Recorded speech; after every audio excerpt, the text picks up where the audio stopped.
ಬಾಹ್ಯಾಕಾಶದಲ್ಲಿ ಬರೀ 10 ದಿನಗಳ ಸಂಶೋಧನೆಗೆಂದು ಹೋಗಿದ್ದ ಭಾರತೀಯ ಮೂಲದ ಸುನೀತಾ ವಿಲಿಯಮ್ಸ್ ಹಾಗೂ ಆಕೆಯ ಸಹೋದ್ಯೋಗಿ ಅಂತಾರಾಷ್ಟ್ರೀಯ ಬಾಹ್ಯಾಕಾಶದಲ್ಲಿ ತಾಂತ್ರಿಕ ದೋಷದಿಂದಾಗಿ ಬಂಧಿಯಾಗಿದ್ದಾರೆ. ಸ್ಟಾರ್ ಲೈನರ್ ಬೋಯಿಂಗ್ನಲ್ಲಿ ಸುನೀತಾ ಮತ್ತು ಬ್ಯಾರಿ ಬುಚ್ ಪ್ರಯಾಣವನ್ನು ಬೆಳೆಸಿದ್ರು. ಸ್ಟಾರ್ ಲೈನರ್ನಲ್ಲಿ ಹೀಲಿಯಂ ಸೋರಿಕೆಯಿಂದಾಗಿ ತಾಂತ್ರಿಕ ಸಮಸ್ಯೆ ಉಂಟಾಗಿತ್ತು. ಜೂನ್ 5ರಿಂದ ಬಾಹ್ಯಾಕಾಶದಲ್ಲಿ ಬಂಧಿಯಾಗಿರುವ ಸುನೀತಾ ವಿಲಿಯಮ್ಸ್ ಮತ್ತು ಬ್ಯಾರಿ ಬುಚ್ ಇವರನ್ನು ಭೂಮಿಗೆ ಕರೆತರಲು ಇಂಜಿನಿಯರ್ಗಳು ಪ್ರಯತ್ನ ಪಡ್ತಾ ಇದ್ದಾರೆ.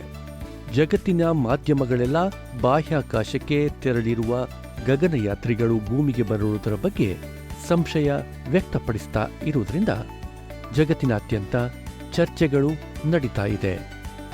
ಈ ಊಹಾಪೋಹಗಳಿಗೆ ತೆರೆ ಎಳೆಯಲು ಬಾಹ್ಯಾಕಾಶದಲ್ಲಿರುವ ಗಗನಯಾತ್ರಿಗಳೇ ನೇರ ಪ್ರಸಾರದಲ್ಲಿ ಮಾತನಾಡಲಿದ್ದಾರೆ ಎನ್ನಲಾಗಿದೆ. ಖಾಸಗಿ ವಾಹಿನಿಯೊಂದಕ್ಕೆ ಮಾತನಾಡಿರುವ ಸುನೀತಾ ವಿಲಿಯಂ ಸ್ಟಾರ್ಲೈನ್ ತಾಂತ್ರಿಕ ಸಮಸ್ಯೆ ಬೇಗ ಬಗೆಹರಿದು ಶೀಘ್ರದಲ್ಲಿ ಭೂಮಿಗೆ ಹಿಂದಿರುಗಲಿದ್ದೇವೆ ಎಂಬ ವಿಶ್ವಾಸ ವ್ಯಕ್ತಪಡಿಸಿದ್ದಾರೆ ಎನ್ನಲಾಗಿದೆ.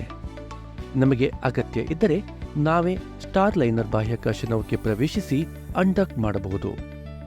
ನಮ್ಮ ತಂಡದೊಂದಿಗೆ ಸಂಪರ್ಕದಲ್ಲಿದ್ದೇವೆ.